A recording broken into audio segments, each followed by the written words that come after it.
Hey, Soul Stories fam. We're about to begin a brand new love journey. Comment where you're watching from so we can see that our Soul Stories family is all around the world. The evening sea shimmered in silver, the waves rolling steadily like the weary sigh of someone who had just endured an exhausting quarrel with life. That was exactly how Lila Bennett felt as she dragged her squeaky suitcase along the stone path, leading into the luxurious Azure Pearl Resort. A year of freelancing as an editor, juggling demanding clients and deadlines tight as guitar strings, plus the shock of being betrayed by her boyfriend, had pushed Lila to decide, enough, I need a reset button. She booked a room at this extravagant resort not because she was rich, but because there was an off-season discount. Yes, Lila's adult life could be summed up in two words: bargain hunter. That afternoon, after a swim in the sea and reminding herself to love yourself, like women's magazines always say, Lila walked into the outdoor buffet area. She wore a white maxi dress, held a plate full of pink shrimp and blue cheese salad, and scanned the area for an empty table. Every seat was taken. Couples cooed like doves. Families shouted at each other as if it were a chaotic market. Lila sighed, then spotted a table tucked away in a corner, with only a jacket draped over the back of a chair. "Oh, heaven for singles," she whispered, pulling out the chair and sitting down. She hadn't even pierced her fork into a piece of watermelon when a deep, cold male voice sounded behind her. "You're sitting in the wrong place." Lila looked up to find a tall man in a simple white shirt, tailored to perfection. His face was as chiseled and cold as a Greek statue. Dark gray eyes pinned her as sharply as a cop catching a cookie thief. "Excuse me." Lila raised a brow. "This is an empty table. First come, first served. Buffet rules." The man set his wineglass on the table, his voice even. "This isn't an empty table. It's mine." Lila cleared her throat, leaned back in her chair, and flashed a defiant smile. "Does your name happen to be written on the chair? I don't see a sign that says, 'Reserved for Mr. Cold.'" He frowned, clearly unaccustomed to being contradicted. On his face, a furrowed brow was as sharp as a razor blade. "I left my jacket here. That's a clear sign." "A jacket?" Lila chuckled. "Oh, sorry. I thought someone forgot their winter fashion luggage at this tropical beach." A few nearby guests glanced over, stifling smiles. The man drew a deep breath, as if struggling to keep his composure. "You could find another table. And you could find a more charming attitude," Lila shot back. "However, it's clear that neither of us is getting what we want." He went silent for a moment, as if weighing whether to toss the whole table into the sea. Finally, he sat down opposite her, so smoothly the chair didn't make a sound. "Fine," he said, voice low and sharp. "Eat, but don't bother me." Lila's eyes widened. "You're the one bothering me. I was eating peacefully until you swooped in like a judge handing out sentences. I only want peace and quiet." "Trust me," Lila leaned forward, lowering her voice. "If you want quiet, you should learn to smile.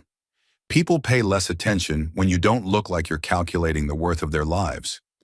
For a brief second, the corner of his mouth twitched almost a smile, but it vanished instantly.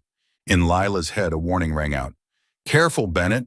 Don't mess with cold, handsome men. That's the recipe for heartbreak." But it was too late. She extended her hand as if in a job interview. "I'm Lila Bennett. Love black coffee, hate arrogant men." The man hesitated before replying curtly, "Damien. Damien." "What?" Lila tilted her head. "Don't tell me just one name. That sounds like a Marvel villain." "Damien Whitmore." Lila nearly choked on her water. That name was splashed across every business magazine and investment billionaire, the owner of Azure Pearl Resort. In other words, she had just sparred with the resort owner at his own table. She forced a smile, though irritation still bubbled inside. So what? Having money doesn't mean every chair has your name engraved on it. "Oh, wonderful. I just had the honor of sharing a table with the richest man within 100 kilometers. I suppose even the starfish will line up to bow to you tonight." Damien raised an eyebrow, his voice calm yet dripping with irony. "I rarely meet someone both reckless and noisy like you." "Thanks," Lila replied sweetly. "I'll take that as a compliment." The meal went on in a tension strung tight as a violin string. Lila tried to savor her grilled salmon while Damien scrolled through emails on his phone, occasionally glancing at her as if suspecting she might steal the silverware. When she finally stood up to leave, Lila turned and looked straight at him. "Mr. Whitmore, I wish you a very pleasant vacation. Alone," Damien countered, voice deep. "And I wish you would find a table no one wants to share." Both walked away, each thinking the same thing. Public enemy number one. But the sea outside kept whispering, as if chuckling at the fateful play that had just begun. The next morning, Lila walked down to the resort's grand lobby with a firm resolution. Today will only be about sunshine, the sea, cocktails, and absolutely no annoying men. She wore a pale yellow sundress, her hair tied up in a bun, and carried a book she planned to read by the pool. But the moment she reached the reception desk, her eyes locked on a large poster displayed prominently on the wall. "Welcome, Mr. Damien Whitmore, chairman of Whitmore Group and owner of Azure Pearl Resort." The photo showed a familiar face, cold, sharp, and, yes, the exact same man she had sparred with over a chair the night before. "Oh my God," Lila muttered, nearly dropping her book. "Not him again?" She was scratching her head in confusion when a deep voice came from behind. "You're still here. I thought you would have checked out immediately after last night's dinner." Lila spun around, startled. Damien stood there in a gray polo and simple khakis, yet carried himself as if the entire resort were his private stage. Taking a deep breath, she decided not to back down. "I paid for a full week here, and I'm not about to be chased away by some unpleasant boss." Damien raised an eyebrow, a flicker of amusement in his gray eyes. Most guests cowered or flattered him endlessly. But this woman didn't just refuse to flatter him, she criticized him outright. "I'll take note of that," he said, his voice half mocking, half intrigued. "You're the first guest to ever call me unpleasant." "You should thank me," Lila replied matter-of-factly. "At least I'm honest." That noon, Lila decided to relax on a lounge chair by the pool. She rubbed sunscreen on her arms, silently chanting, "No Damien, no drama, just vitamin D and peace." But fate had other plans. A shadow blocked the sun. Lila looked up Damien again, in a white button-down shirt with a few buttons undone, holding a laptop. He sat down on the lounge chair right next to hers, not even glancing at her, and opened his laptop. "Don't you have an office to sit in?" Lila frowned. "I like the outdoors," Damien replied curtly, eyes fixed on his screen. "At the pool," Lila scoffed. "What, planning to sign million-dollar deals while kids are doing cannonballs next to you?" As if on cue, a boy dove into the pool, water splashing everywhere. A droplet landed right on Damien's laptop screen. He clenched his jaw. Lila burst out laughing. "Told you so. Would you like me to buy you a waterproof case?" He looked at her, his expression torn between exasperation and frustration. But instead of snapping, Damien chuckled. Just a short, rare laugh. But Lila noticed. That afternoon, Lila decided to get her money's worth. She hopped onto a treadmill at the gym, earbuds in, listening to a podcast. On the treadmill next to her, a tall figure stepped up. Lila glanced sideways, her heart sinking. "Damien, are you following me?" she blurted out. "This is the resort gym. I own it." He emphasized his own as if to shut down her suspicion. Lila pursed her lips. "Then why not just put up a sign that says, 'No Lila Bennett allowed'?" Damien didn't answer, only adjusted his treadmill speed higher. Lila noticed the numbers jump. She snorted and upped her own speed. What started as a workout quickly turned into an unspoken marathon. 5 minutes later, both were gasping for breath. Sweat dripped down Lila's face, her hair plastered to her forehead. Damien's face was flushed red. It was the first time he'd been dragged into such childish competition. "I won't lose to you," Lila panted. "Nobody asked you to run," Damien shot back, equally breathless. They both slammed the stop button, nearly stumbling off their treadmills. The gym staff watching couldn't help but chuckle. That night, Lila recounted all her accidental encounters with Damien to her best friend Emma, who had come along on the trip. "Don't you see? Emma leaned her chin on her hand, eyes sparkling. This has to be fate. Fate, my foot, Lila grumbled. I just want to relax, but everywhere I go, he seems to follow me. It's like he's haunting me. Meanwhile, on the other side of the resort, Damien sat in the bar. His friend and business advisor, Victor, laughed after hearing the stories. I bet you've never met anyone like her. People usually fear you, but she argues back. Damien took a sip of whiskey, his gaze distant, but the corner of his mouth slightly curved. She's troublesome, but interesting. Both of them, in opposite corners of the resort, swore the same vow.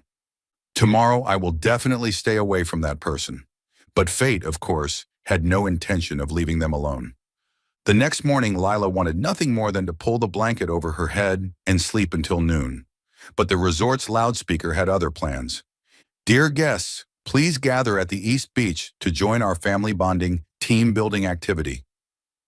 Lila cracked one eye open and groaned. Family bonding.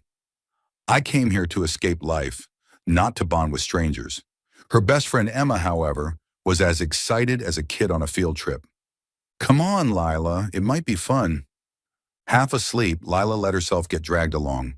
But the second she spotted Damien Whitmore standing on the beach, she was wide awake as if she had downed 3 espressos. Number, number, number.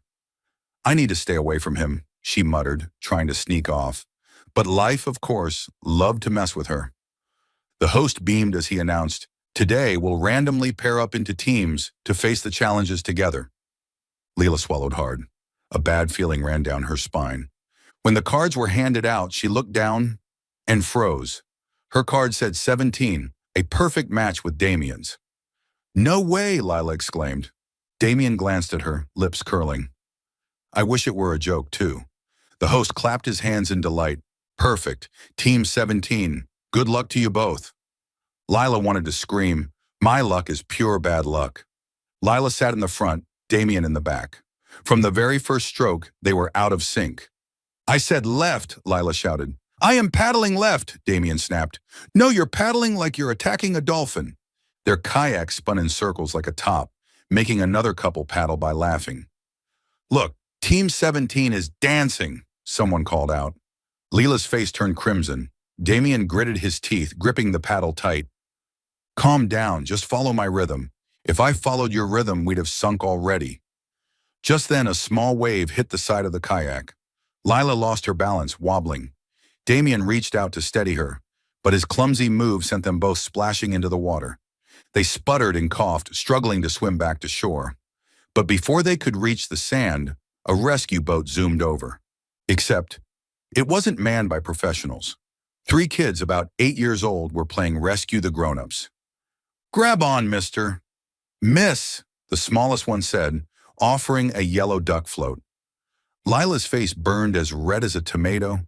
Clutching the float, she thought, I'm being saved by children. How humiliating. Damien climbed onto the boat in silence, soaked like a drenched model tossed off the runway. The entire beach erupted in applause and cheers, as if they'd just witnessed a romantic drama scene. Oh my gosh, they fell at the same time. Team 17 is adorable. See that? Explosive chemistry. Layla gaped. Chemistry? My foot! Damien glanced at her, voice calm but eyes faintly amused. At least we entertained the audience. Fun for them? Mortifying for me, Lila muttered. Back on shore, the 2 of them were forced to pose for a victory photo, holding a sign that read, Couple Team of the Day. Damien stood with his arms crossed, face icy. Lila gave a forced smile that looked like she'd just swallowed a lemon. Don't think this is an honor, she whispered. I'm going to sue the resort for pairing me with you. Go ahead, Damien replied, lips curving slightly. I'll personally be your defense attorney. Lila rolled her eyes. Damien rarely joked, but whenever he did, it made her want to whack him with a paddle. That night, Lila collapsed onto her bed, vowing, Tomorrow I'll definitely stay far away from Whitmore. Meanwhile, in his private office, Damien looked at the photo labeled Couple Team of the Day. The corner of his mouth curved faintly. What a nuisance, but unexpectedly interesting.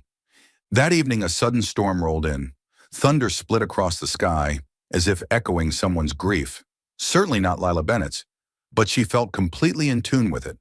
She had just returned from the dining hall when the entire resort was suddenly plunged into darkness. Shouts echoed through the hallways, a few guests screamed, and staff rushed around frantically in search of candles. Lila froze for a moment before muttering, "Perfect. I pay for a luxury vacation and get a complimentary horror movie instead." A staff member appeared with a flashlight, directing everyone to gather temporarily in the common room for safety. Reluctantly, Lila followed the crowd. The common room was spacious, but it was packed with people. Lila found a chair in the corner, telling herself she'd just sit quietly until the power came back. But fate, as usual, had a fondness for teasing her. "Empty seat?" a deep voice spoke. Lila looked up and instantly wanted to slam her head against the wall. "Damian Whitmore. Number." "Taken," she blurted. "The owner just stepped out to get water." Damian glanced around, raising a brow. "Interesting. I'm the one who just went to get that water." Lila was speechless. He sat down beside her, completely unfazed by her murderous glare. The room buzzed with chatter, children crying, staff offering reassurances. Meanwhile, the two of them sat side by side in silence, as if locked in a contest of patience. Lila clutched her book tightly, vowing, "I will not speak first." Not a chance. But Damien was the one to break the silence. "Do you hate me that much?" The question startled her. She glanced at him and caught the depth in his gray eyes. They weren't cold this time. There was a flicker of sadness. She hesitated, then smirked. "I don't hate you. I just hate the way you act like the whole world is a nuisance." Damien leaned back in his chair and sighed softly. "Perhaps that's exactly what I am." Another pause fell over them. Then Damien spoke again, his voice lower now. "I come here every year, not for vacation, to avoid memories." Leela turned to him, her expression softening. He had never willingly shared anything before. And now, "My family used to have a summer house nearby. We came here every year, until the day a car accident took both my parents." He stopped, his hand tightening around the bottle of water. "I was the only one left. After that, I turned this place into a resort. People call it a business venture, but to me, it's just a way to hold on to what's left." Lila stayed quiet, her chest tightening. She'd never imagined that behind his icy facade was a wound that never healed. Not wanting the moment to get too heavy, she tilted her head and studied him. "So basically, you come here to hide from sadness?" Damien nodded slightly. "Makes sense then. You're like a big cat sulking in the corner, acting like everyone's annoying when really, you're just soaked in the rain and don't want anyone to touch you." Damien turned to her, caught off guard. Then he laughed, a real laugh, deep and short, but enough to make nearby guests glance over in surprise. "A big cat?" he repeated, lips curved faintly. "No one's ever called me that before." "Well, now someone has," Lila grinned slyly. "Don't worry, I won't tell the staff to bring you a litter box." Damien laughed again, longer this time. His laughter filled the dark room, and for a moment, Lila was stunned. He actually knew how to laugh, and when he didn't look bad at all. They sat there, no longer sparring. Damien shared a few snippets of childhood's sunny days running across the sand, simple family dinners. Lila listened, adding in light-hearted teases that kept the atmosphere from getting too heavy. She also told him about her freelancing life, how she constantly had to fix terrible drafts from so-called writers, to the point she once considered starting a therapy service just for editors. Damien chuckled softly. "I think you'd make it a success." "See?" Lila tilted her head, smiling. "You're not so bad at laughing after all. You just hide it too well."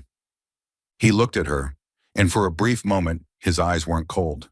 They held a quiet warmth that was hard to define. Just as the mood lightened, the power flicked back on. The chandeliers sparkled overhead, and cheers broke out across the room.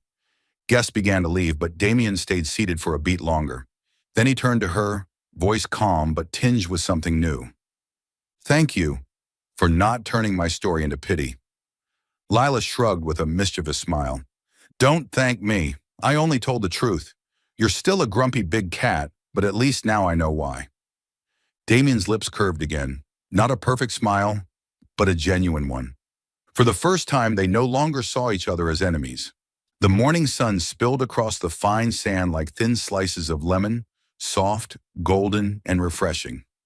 Lila decided to break her streak of bad luck with a light trek around the northern cliffs, the million-like view spot every Azure Pearl guest was told to visit. She told herself firmly, no running, no rowing, no more team building. Just walking, walking, calm, peaceful. From somewhere, Damien appeared as if the beach were his living room. Sand-colored shorts, a plain crewneck tee, sneakers so spotless it was obvious this was not a man who ever touched the sea without a stack of 4 cotton towels waiting. Heading to the North Cliffs? He asked casually. Yes. I heard the view is so beautiful it makes people forget their exes. Lila shrugged. If that's true, I might climb it twice. I'll come with you, Damien said as casually as giving a weather report. Lila blinked. What are you, my bodyguard? The owner of this area. His lips twitched faintly. And I know the path. Some rocks are slippery. It's easy to twist an ankle. So now you're trying to sell me a package deal, a tour guide and a grumpy oversized cat? Damien let out a low chuckle, deep and warm like coffee beans clinking over ice. The trail wound along the rocky slope, the breeze carrying the tang of salt and pine. Lila walked ahead, her hair tied with a red band that looked like a tiny exclamation mark against the endless sea. She paused now and then to snap photos, her sarcastic commentary making it hard for Damien not to laugh. Look at that rock, Lila pointed. It's got the posture of someone saying, ugh, life is exhausting. I thought you'd say it looked like me, hunched over my laptop by the pool. Also accurate, she shot him a sideways glance. You should name it Whitmore's mood. Damien cleared his throat in mock seriousness. I'll consider updating the internal map. A few dozen meters later, they reached a stretch where the rock gleamed slick as glass. The sea lapped loudly just below, clear enough to see the bottom. Feeling a surge of confidence, Lila quickened her pace only to slip. Whoa! Damien reacted faster than she thought possible. He grabbed her wrist, shifted his weight, but she still pitched forward. In the blink of an eye, he bent low, slid one arm under her knees, the other behind her back and lifted her. Hey, I'm not. Don't move. His tone was steady, decisive. Your ankle. Lila looked down obediently. Her ankle was already flushed red, throbbing. She lost. She clutched his collar, embarrassed like she'd just been caught stealing candy. Fine, put me down, I can limp. Number. The word rolled off his tongue like it had been there since birth. It's too slick. I don't want you falling again. You don't want me falling, or you don't want your resort sued. Both. His lips twitched upward. And so, he carried her. On the narrow stone path, between the wind and the crashing waves, Lila felt the steadiness of his back, his steps even and sure. She thought suddenly of Emma's phrase, walking wall. This wall, though, smelled faintly of cedarwood soap. Lila tilted her head, muttering, if you plan on doing this often, I'm charging an embarrassment fee. An embarrassment fee? Yes. Very expensive. Because I'm being carried like a princess while looking like a boiled carrot. Damien chuckled. I'll pay with the resort's internal card. The sound of click, click fell like metallic rain. Lila jerked her head up. On a higher ridge, a group of tourists aimed their phones, zooming in eagerly. A girl in a straw hat shouted, "Oh my God, Mr. Whitmore is carrying his girlfriend. So cute." A man beside her live-streamed enthusiastically. Breaking news, folks. The ice billionaire just turned into a romance hero. Lila wanted to sink straight into the sea. She yanked her cap lower, hissing, "Put me down, right now. I'll crawl on my elbows if I have to." Relax, Damien kept walking steadily. This trail has steps up ahead. Fewer people will notice. Fewer people? They're already adding subtitles for the whole universe. Drop me before hashtag Princess Carrie at Azure Pearl goes viral. Damien said nothing, but she felt his shoulders shake faintly. Good God, he was laughing. Back on the wide beach, resort staff rushed over with a folding chair and first aid kit. A young attendant spoke, voice dripping with awe. "Mr. Whitmore, is your girlfriend okay?" She wasn't Lila, who shot up, ready to correct, but Damien's light touch on her back pressed her gently down. "She's fine. Just a minor sprain," he said calmly. The attendant grinned, scribbling in his eyes not "sprained ankle," but fluttering heart. Two female staffers whispered excitedly nearby. "I shipped them since the buffet night." He carried her just like in a K-drama. Lila looked up at the sky. "Universe, could you please send a giant gust of wind to blow every phone into the ocean?" Emma came running, hair flying wildly. "Lila, oh my God!" Her eyes lit up like LED bulbs. "Do you know what the whole beach is saying? The billionaire has a secret girlfriend. I don't know whether to celebrate or grab popcorn." "Grab me." "A towel to hide under first," Lila growled. Damien crouched, examining her ankle with surprising skill. His fingers were cool, firm, efficient. "What are you, a doctor?" she snapped. "Number." He wrapped a soft brace quickly, expertly. "I just learned not to panic." "Well, I'm panicking plenty," Lila muttered, glancing at the crowd, casually passing by, with phones raised shamelessly. Only then did Damien lift his gaze. His eyes swept the onlookers, icy and sharp.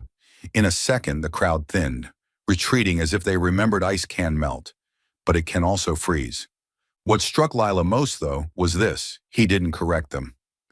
"No, she's just a guest. No, please don't misunderstand." He stayed silent, as if accepting the rumors drumming louder around them. In the small infirmary beside the beach, Lila sat on the bed, hugging an ice pack. With just the two of them, she slammed it down on the table. "Why didn't you say anything? One sentence would have cleared it up." "She's not my girlfriend." Easy as breathing, Damien leaned against the wooden cabinet, arms crossed. "And you think they'd believe it?" "Some people would. At least fewer live streams." Lila glared. "You're using me as a shield, aren't you? If you don't deny it, people stop barging into your life, stop asking questions, stop bothering you. Very convenient." He studied her for a long moment, the look of a man who measured market heartbeats, now measuring the heartbeat of a furious woman. At last, Damien said slowly, "Partly true, but not because you're a shield, because you aren't something I want to deny." The air froze. The ice pack in Lila's hand suddenly felt too cold. She stammered, No, don't say things like that. Don't throw vague PR lines at me." She straightened. "Whatever this is, I didn't sign up to be your paparazzi wall. I came here to relax. And I hate rumors." "So do I," Damien nodded. "What I hate most are things I can't control." "Congratulations." Lila braced her hands on the bed, eyes glinting like knives. "I belong to that category." They stared at each other, the tick-tock of the wall clock loud between them. Outside, the sun had risen high. The blast of a tour boat's horn cracked the silence like glass. Damien shifted, no longer defensive. He stepped to the table, set down two jade-colored tickets. Seabreeze Cruise, Sunset Deck. "There's a sunset cruise tonight?" He placed one ticket into her hand. "I'll handle the rumor cleanup. You don't have to be a shield, but give me a chance to talk properly. Somewhere quiet. No phones, no audience." "For what?" Lila asked warily. "To apologize." His voice was simple, and to propose an arrangement. One that costs you nothing but an evening. "An arrangement?" Lila narrowed her eyes. "Sounds like the opening line of a messy contract." "Maybe," Damien held her gaze. "But it's a contract where you set the terms." Lila pressed her lips together, weighing her options. In her head, three voices argued, "Go, Emma, don't, logic, and maybe her treacherous heart." Finally, she shoved the ticket into her pocket. "I'll come," she said firmly. "But if one more camera flashes tonight, I swear I'll toss you and that ticket into the sea." The corner of Damien's mouth curved, almost like a silent vow. "I'll make sure the sea holds only waves." As Lila hobbled out on crutches, the bright corridor stretched endlessly before her. In her ears still echoed his words. You aren't something I want to deny. Foolish, vague, dangerous. Like sunset light itself, so beautiful that it makes you forget to reapply sunscreen. At the beach bar, staff whispered, will they go public? Probably tonight. Word is the boss booked a private boat. Lila heard, lifted her head, and smiled faintly, the smile of someone who knew she was walking into a strangely quiet kind of storm. Meanwhile, from his office window, Damien looked out over the sand. He set his phone down, silenced all notifications, and for the first time in months, cleared his evening schedule completely. The rumors still buzzed like waves, but within the buzz, they had started to truly listen to each other. And that was the only news that mattered. Soul Stories fam, if you're watching on another channel, come home to us at Soul Stories, where tens of thousands of listeners and sharers come together. That afternoon, the sunset cast amber light across the sea. Waves lapped steadily, but all Lila could hear in her head was the buzz of messages spreading everywhere. Mr. Whitmore has a girlfriend. I saw them holding hands on the cliffs. It must be real. Lila wanted to bury herself in the sand, one twisted ankle, and suddenly she'd become the accidental lead actress in a luxury romance drama. The infirmary door swung open. Damien walked in, carrying 2 glasses of iced tea. He set one in front of her and sat down as casually as if this were his private office. We need to talk. Lila glared. If this is about sorry for turning you into gossip for the entire resort, you're too late. Number, Damien nodded calmly. I want to propose an agreement. He clasped his hands together, eyes steady. The rumor's already out. If we don't handle it, tomorrow, the real paparazzi will show up. They'll ruin your vacation. And mine. What are you planning? Lila asked warily. We pretend to date. His tone was blunt, as if the suggestion were as simple as ordering another bottle of water. Excuse me. Lila nearly choked on her tea. Me? With you? Yes, Damien emphasized. If people believe we're together, they'll stop asking questions. Stop speculating. Later, we can quietly break up once you leave. Hands on her hips, Lila scoffed. Sounds like a cheap soap opera. But effective, Damien replied with such infuriating calm that she wanted to scream. After a long glare-off, Lila exhaled sharply. Fine, but this is only a pretense. Nothing more, nothing less. Damien nodded, agreed. And you follow my script. I'll consider it. No, you will follow it, Lila pressed, or else I'll live stream exposing Billionaire Whitmore signs fake love contract. Damien chuckled softly and extended his hand. A verbal agreement? A verbal agreement? She shook his hand, sparks flying in her eyes. In that instant, Lila felt like she'd just signed away her soul to a smirking, oversized cat. The next day, the entire resort witnessed the debut of the Couple Goals show, starring Lila and Damien. 1. Breakfast at the beachfront restaurant. Damien pulled out her chair. Careful, this seat's reserved for my girlfriend. Fake girlfriend? Lila smiled tightly. Thank you, contract boyfriend. Around them, guests gasped and cooed, while Emma laughed herself silly from the corner. 2. Stroll along the beach. Damien took Lila's hand casually. This is in the agreement, he murmured. The agreement doesn't include your hand is oddly warm. Lila shot back, cheeks burning. Passers-by stared at them as if they were walking straight out of a wedding ring ad. 3. Poolside lounging. Damien set a cocktail in front of her. Drink, people are watching. Yes, director, Lila smirked, clinking glasses with him. Cheers to this ridiculous play. Yet their laughter, oddly enough, rang real. What annoyed Lila most, the more they pretended, the more everyone believed. Whispers floated around them. Look at them, total newlyweds. So Mr. Whitmore actually smiles? Miracles exist. Emma couldn't resist sending Lila a secret photo. Damien leaning in, listening to her, lips curved slightly. Her message read, You're acting really well, Bennett. Or maybe, not all acting. Lila shoved her phone into her bag, muttering through clenched teeth. This is pretend, 100% pretend. But somewhere in her chest, something warm stirred, and that was anything but fake. That night, back in her room, Lila sat before the mirror, chin resting on her hand. She wondered, what exactly have I agreed to? Meanwhile, Damien sat in his office, laptop open, but untouched. He replayed their handshake in his mind, brief, sharp, yet leaving behind a strange sensation. As if he had just taken the first step into a chess game no opponent had ever dared challenge him to. And for the first time, Damien admitted to himself, maybe this won't be just a pretend agreement. The next morning, the sky was blue like a piece of glass rinsed clean with soap. Lila woke up earlier than usual, a rare feat for someone who could once sleep like a rock through 3 missed calls from her editor. She stood before the mirror, eyeing her ankle, less swollen now thanks to the brace. Beside it lay the straw hat Emma had left on the table, with a neat note, "Go out. You know who is waiting, and don't forget sunscreen." Lila sighed and put on the hat. Her contract boyfriend, a phrase that already sounded absurd, had texted a single line, 9 o'clock, Coconut Path. Got something for you. No emoji, no heart, no smiley.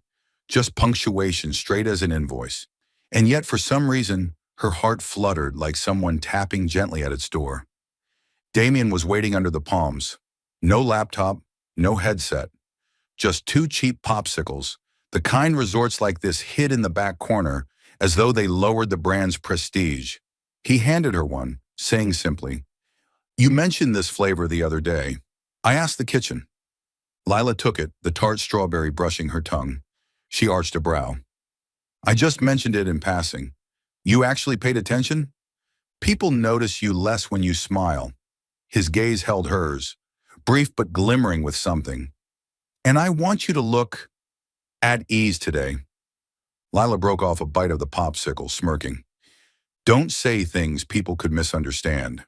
Remember our agreement?" "I remember," he said, walking beside her on the cool sand. "That's why I need to play the boyfriend role properly." "Oh, so the role now requires keen observation? I'm an investor. It's a professional habit." She glanced sideways. Yes, he was still Damien, the man of few words, quick decisions, rare smiles. But this morning, under the soft sun, Lila saw something rare in him, a quiet kind of care. At the beach, a group of guests invited them to join a volleyball game. Emma popped up out of nowhere, the messenger of fate nudging Lila. "You two, join my team. They're short on players." "I'm not good at this," Damien said flatly. "You're supposed to be pretending to date," Emma shot back. "Couples in love play in the sun, laugh, tumble in the sand. Pick one." Damien looked at Lila. She raised her brows in challenge. "Big cat, are you brave enough to play?" His eyes softened, lips twitching. "If you insist, kitten." Lila froze for 2 seconds. Kitten? The nickname fluttered through the air, leaving behind a strange warmth. She pretended to wave it off. "Don't overuse English. You're not charging by the word." The game began. Lila served. Damien blocked like a moving steel pole. The opposing team hit harder. Lila stepped back too far and nearly tripped into a sand rut. Damien's hand caught her back, perfectly timed. Contract boyfriend or not, his hand was warm, steady. Long enough that Lila realized, even without an agreement, she wanted it there. "I'm fine," she murmured. "I know." He withdrew his hand. "But I don't like almost." "Control freak much?" "Number." He intercepted the next ball cleanly. "I just want to make sure you don't fall twice in one day." Cheers erupted. Emma threw her arms up. "Point for us. Couple power." Lila shot her a glare. "One more. Couple power and I'm checking out." "Try me," Emma winked. "Chemistry doesn't lie to cameras." Lila leapt to tip the ball, her fingers brushing it just enough to drop it on the line. The other team groaned. Damien gave her one of his signature approving nods. "Good read, of course," she grinned. "I've read more terrible drafts than the number of contracts you've signed. Reading a ball's nothing." They won 2 sets. During the break, Damien handed her a water bottle that was already open. "Be careful, no fussing, just within easy reach." A quiet kind of attentiveness, not flashy, but enough to slow her heartbeat to an unsteady rhythm she couldn't deny. At noon, they sat in a wooden cabana overlooking the sea. Sunlight filtered through the thatched roof, scattering golden threads across the table. Damien's phone lay face down, for once completely ignored. Serious question, Lila said, biting into a pineapple. Have you ever pretended to date for PR purposes? Never. His gaze didn't waver. I hate lying. Then what are we doing? Managing context. He tilted his head slightly, sounding like his own inner defense attorney. The truth is, I'm here with you. I don't want you. The girlfriend part is just a temporary label to quiet the noise. Leela rested her chin on her hand, lips curving. Temporary labels can be painful when you peel them off. I know. His reply was slow, deliberate. I'll be careful when I peel this one. Her words caught in her throat. It wasn't sweet talk. It was something subtler, a recognition that even pretend things could leave marks. That afternoon, Emma dragged the group to a small ice cream stand under the palms. Lila chose salted caramel, Damien vanilla. Safe choice, she teased. I've had enough risk for one day with volleyball. He smirked. And you? I add salt to remind myself life isn't all sweet. And you still finish the cone, Damien observed, which means you're not afraid of the bitter parts. I'm only afraid of you, Lila said lightly, crunching her cone. Afraid one day you'll stop looking at me like a crisis management project. Damien fell silent for a beat, long enough for the waves to crash once. Then he said, slow and unguarded, I'm not good at naming things, but sometimes I enjoy the way it feels to hold your hand. The air quivered like a plucked violin string. Lila deflected instinctively. Well, my hands are warm. Works like a heat pack. Maybe. His smile was rare enough that the ice cream vendor nearly dropped his cone. Either way, I don't mind. By sunset, honey lights spread across the water. The beach was quiet, just the faint echo of a ball bouncing in the distance. Lila and Damien walked slowly, hand in hand for the agreement, for the cameras, for reasons neither admitted. A boy tugged at his mother's sleeve as they passed. Mom, are they in love? The mother smiled. What do you think? He looks at her as he would his vanilla ice cream. Damien froze mid-step. Lila burst into laughter, then coughed to cover it up. As they sat on the wooden steps, Damien seemed ready to say something serious, but a group of tourists passed by, chanting, Couple goals, don't forget a photo together. Lila groaned, chin on her knees. The universe's director never gives us one uninterrupted romantic scene. Damien stared at their linked hands, weighing whether to let go or hold tighter. He chose to keep them there. Maybe because perfect scenes only exist in movies, he murmured. Real life has people walking by, sand in your shoes, the smell of salt, and you sitting here teasing me. Hey, teasing's my specialty. Lila jutted her chin. You should be grateful. I am. His gaze lingered longer than it should have. I just don't know how to stop needing it anymore. Her heart stumbled a beat. Quickly, she pulled the agreement wall back up. Reminder, this is just acting. She stressed each word like convincing herself. People are watching. Right. Damien nodded. Just acting. They sat in silence listening to the gulls. Somewhere behind them, Emma filmed sneakily, already drafting the caption in her head. Pretend or real pretending? The wind picked up. Damien draped his light jacket over Lila's shoulders. She tugged it close, catching the familiar cedarwood scent. Thanks, it's in my script, he said smoothly. Liar, Lila smirked. Your script only has 3 words. Keep her safe. Damien didn't deny it. After a long pause, he asked softly, Tomorrow, shall we kayak again? I want to get it right this time. To flip us over again? To keep you from falling. Lila bit her lip, staring down at their hands. She didn't pull away. Neither did he, and in this so-called act, the gesture felt too real to separate. When the beach lights flicked on, Lila stood and cleared her throat. All right, contract boyfriend, walk me back. A girl needs her beauty sleep for part 2 of this show. Understood. Damien followed slowly, voice low, almost playful. Lead actress needs her rest. The producer can't risk losing ratings. If the producer gets noisy, I'll cancel the contract. Then I'll stay quiet, he said, serious in a way that was oddly endearing, until you need me to speak. They disappeared beneath the palms. Above them, the sky scattered stars like stage lights. At the horizon, The glow of a ship marked a shift in their story. No fireworks, no fanfare. Just the strange comfort of realizing that holding hands was no longer the hardest part of pretending. And though their mouths still said just an act, both knew something had already started rewriting the script. That evening, the resort hosted a poolside gala. Lanterns glimmered overhead, jazz music floated through the air, and guests in gowns and tailored suits mingled under the night sky. Lila slipped into a sea blue maxi dress, reminding herself, this is just the next act of the play. Eat, smile, shake hands. That's all. Damien appeared as if he'd been born for such a backdrop. A perfectly cut black suit, his steel gray eyes cold yet magnetic enough to make more than a few heads turn. Lila stood at his side, hand in his per their verbal agreement, but her heart refused to cooperate, drumming like its own jazz solo. The lively atmosphere faltered the moment a woman arrived. A crimson dress, heels clicking across the deck like sparks of fire. Her smile cut straight toward Damien. Hello, Damien. Her voice was honeyed, but it chilled the air. It's been a long time. Lila glanced sideways, startled to see Damien stiffen. His gray eyes flickered, as if some locked door had been flung open. It was Victoria Hale, his ex-fiancée, once dazzling on magazine covers at his side. The headlines back then were as loud as the rumors hounding Lila now. Runaway bride escapes the wedding of the century. Victoria's smile sharpened. I thought you'd never show your face in public again. Damien's reply was clipped, low and rigid. I don't change because you think so. Lila tilted her glass, pretending nonchalance, but every word sank straight into her ears.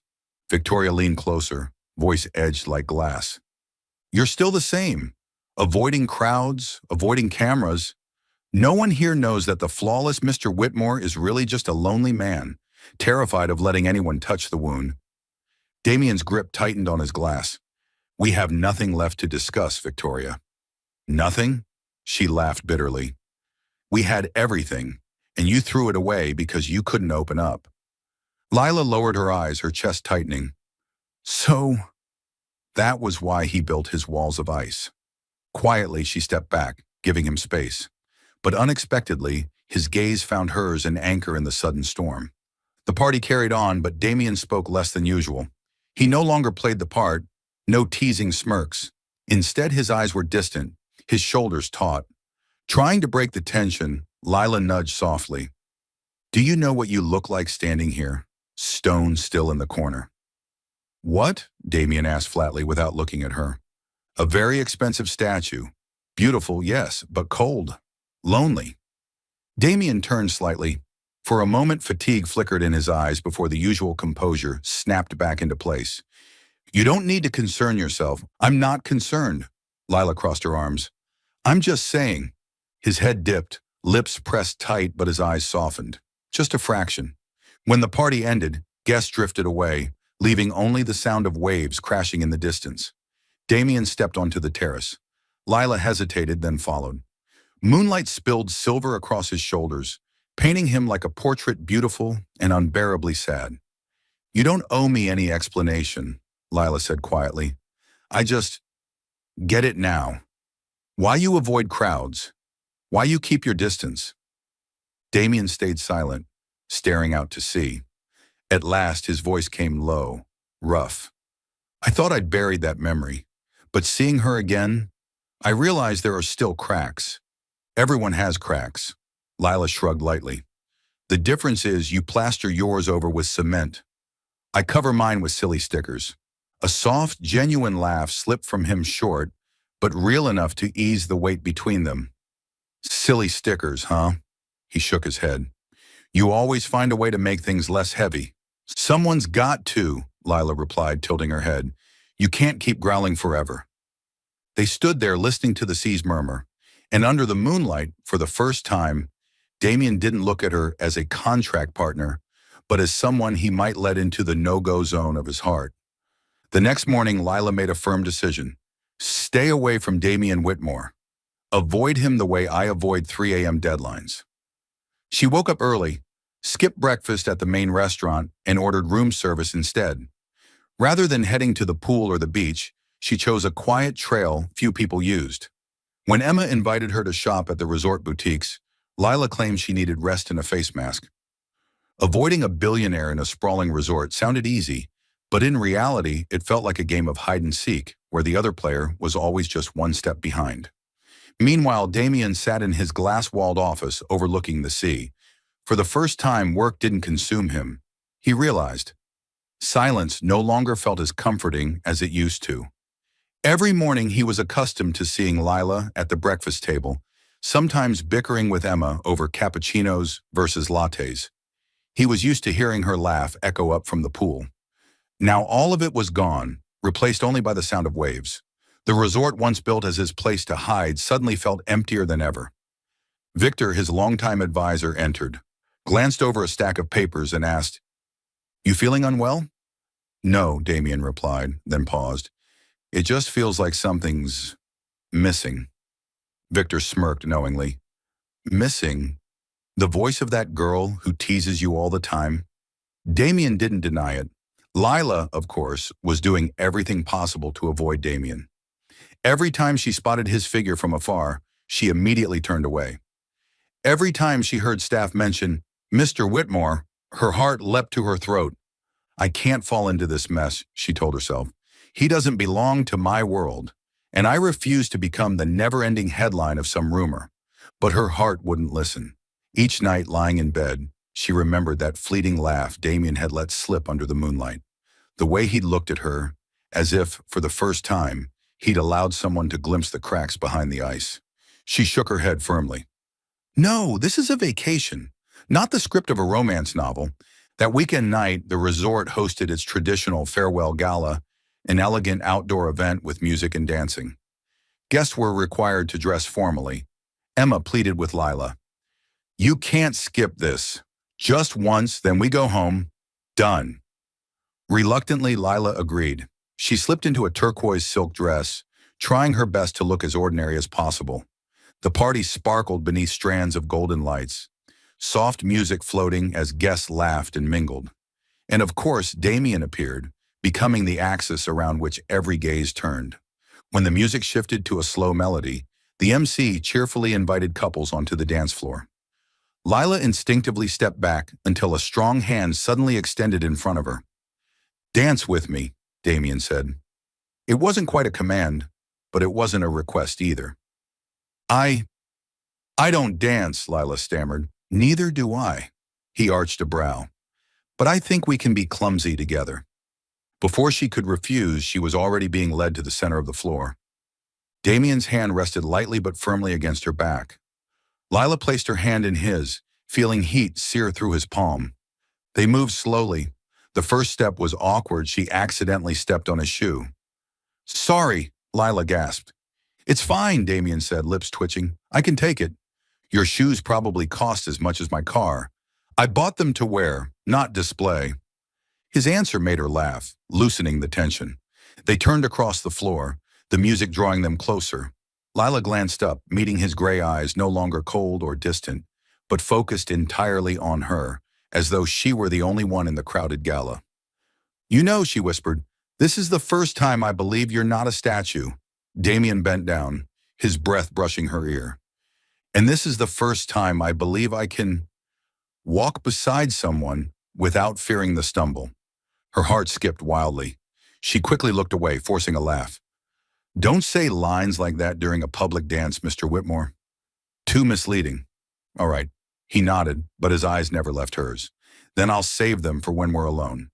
As the song ended, the crowd erupted into applause. Some even gushed aloud. They looked perfect together. Their chemistry is off the charts. Flustered, Lila hurried off the dance floor. Damien didn't stop her, just watched with a look blending patience and resolve. Inside, he knew one thing for certain. She can run, but I won't let her disappear from my world. The morning after the gala, Lila's cheeks were still burning whenever she thought about the awkward, yet deeply charged dance from the night before. It was just a dance, Bennett. Just a dance. Nothing more, she told herself. Yet her heart skipped every time she recalled those gray eyes fixed so intently on her. She decided to keep her distance, but the universe, as always, had other plans.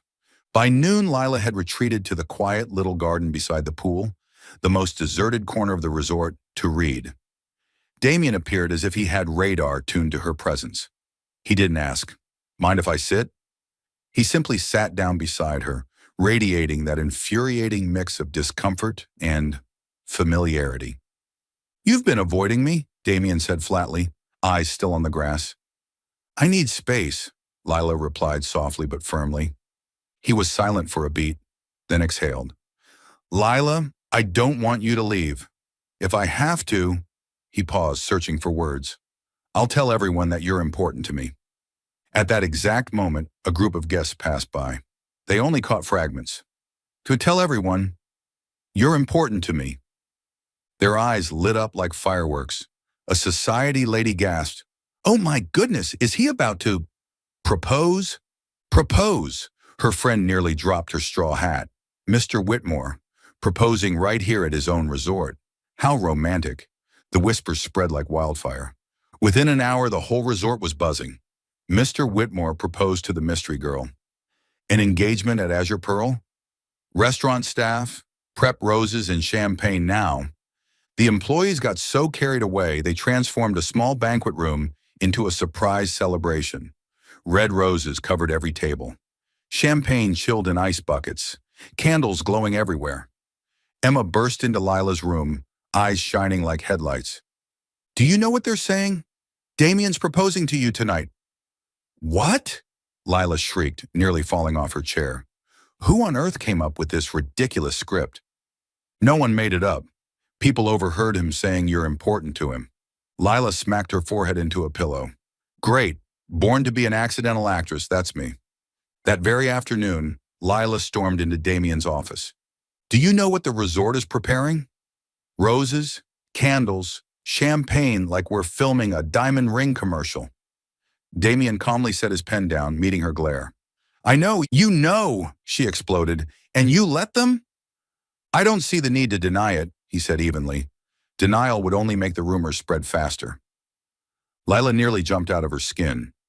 "Do you not know how to say no?" "I don't want to say no to you being important," Damien said bluntly, voice low and unshakable.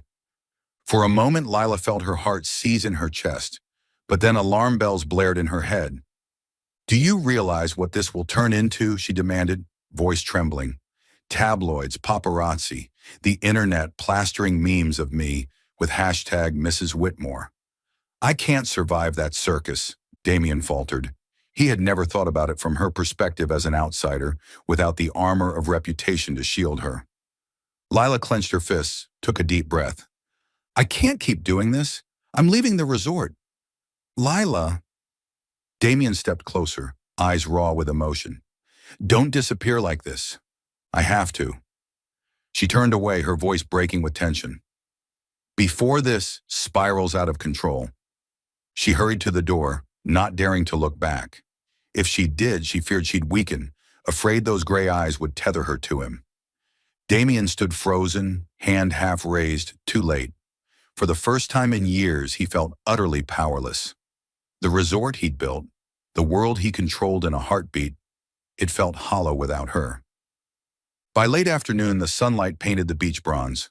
Resort staff were still busily preparing the surprise proposal party, unaware that the supposed bride-to-be was zipping up her suitcase.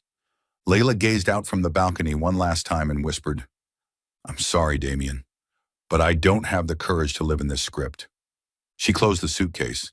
The sound of the zipper felt like a cut. Meanwhile, Damien stood in his office, staring down at the courtyard now filled with roses and flickering candles. Once again, he found himself in the perfect world he had built, but without her, it meant nothing at all.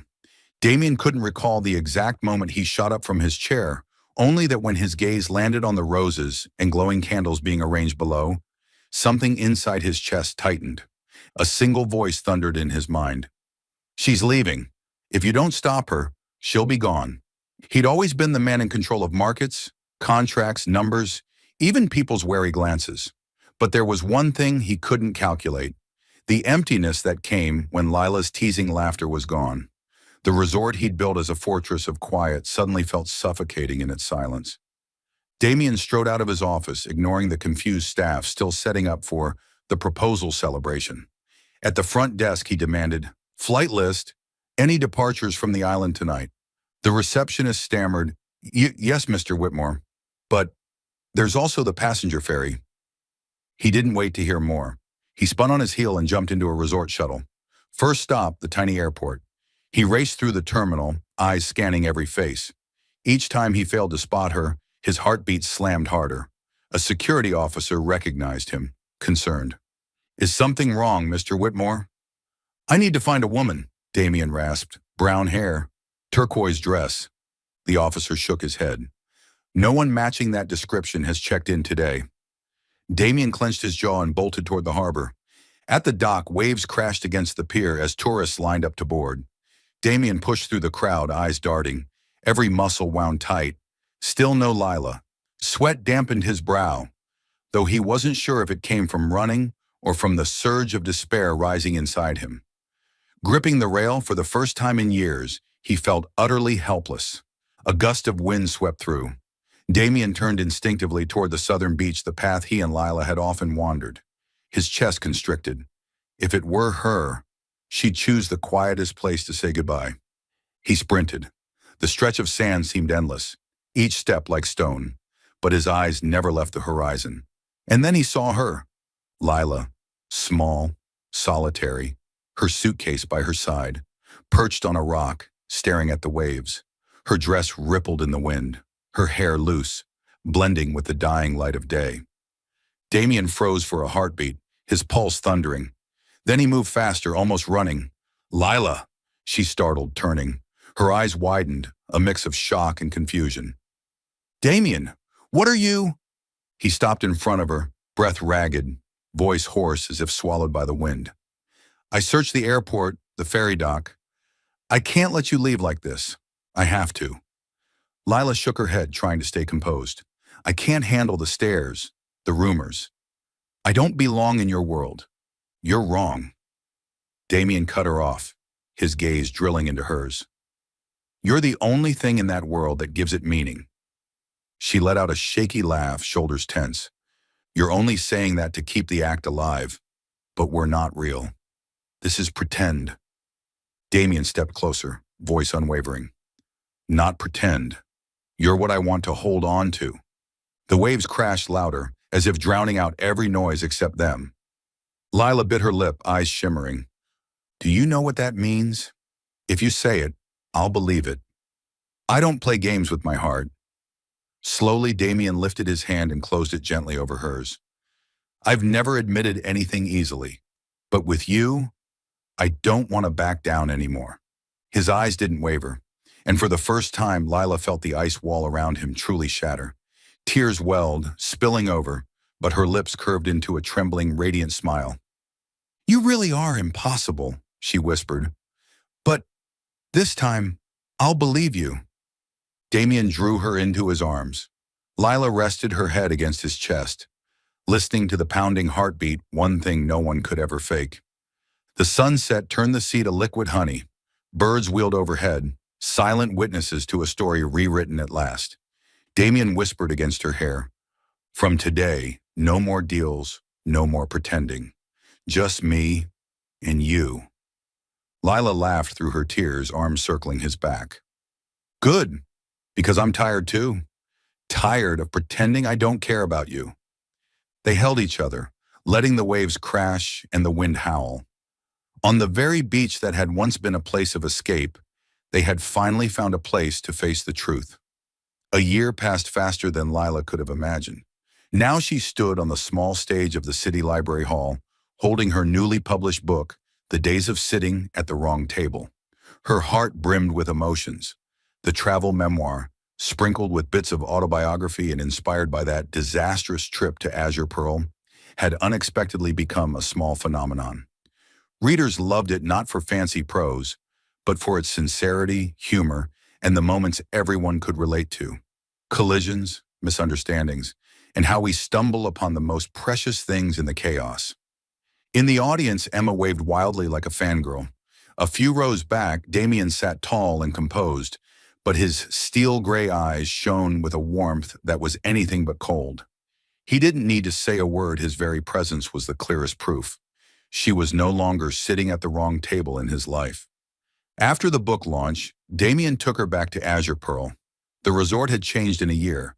A new spa, an expanded restaurant, and most notably, a small new building, by the shore, a glass and wood reading house.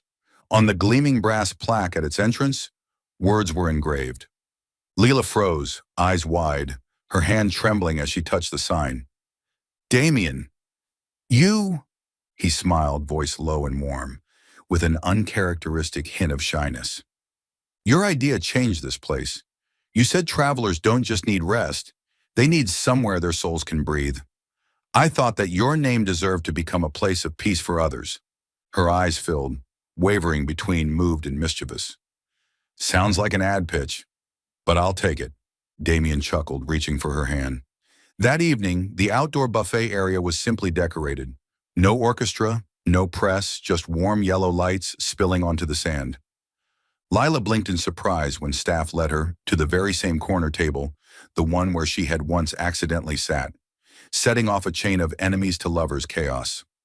On the table sat a bouquet of white lilies, a glass of wine catching the light, and no jacket draped over the chair. "You remembered?" Lila laughed softly. "How could I forget?" Damien pulled out her chair, a glint of humor in his eyes. "The day you declared me Mr. Cold, and you declared me a nuisance. I was right." Damien nodded. "You are a nuisance so relentless. I can't live without you." Lila's heart skipped. She was just about to fire back when Damien stood. From his pocket, he drew a small velvet box. Under the lights, Lila held her breath. Damien knelt, steady hands holding the box, his voice low and raw with honesty. "Lila Bennett, from the day you sat at the wrong table, every order in my life was upended, and for the first time, that was the best thing that ever happened to me. I don't want another day to pass without your teasing voice, without your smile. Will you sit at the wrong table with me for the rest of our lives?"